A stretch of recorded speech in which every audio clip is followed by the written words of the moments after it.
5 counties in the completion of their county headquarters. According to Treasury PS Dr. Kiptoo, the funds will be disbursed immediately the National Assembly approved the supplementary budget tabled before the House.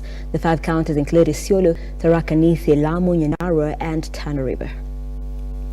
For the National Treasury, our role is to transfer the conditional grants to the county governments, county revenue, fund accounts upon receipt of written instructions from the accounting officer of the State Department of Public Works.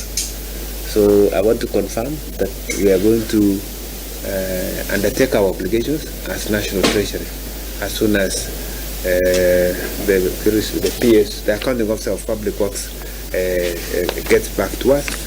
We've been given the progress so far, the updates, and I think on the way forward is that we first the financing arrangements remain as agreed earlier, with the county government financing 30% and national government financing 70% of the project.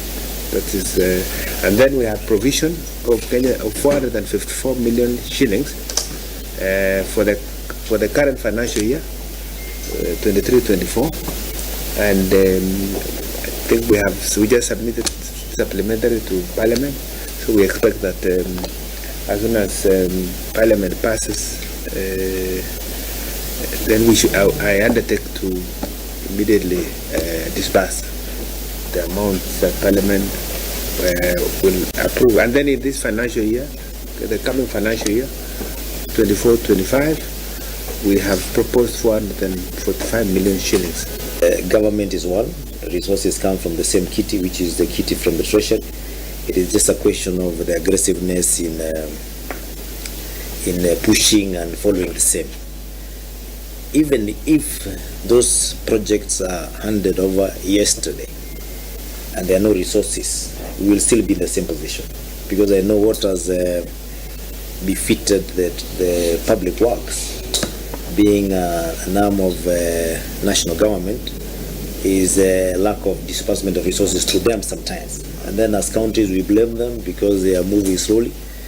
Sometimes the resources are available on paper, but in reality, they may not be having the real resources. So we are asking on this other side, even when we have taken this responsibility, as much as we are willing also to chip in from our side, all resources come from you. If we don't get our disbursement, there will be nothing to complete the project. State Department for Devolution has initiated the transfer of all movable assets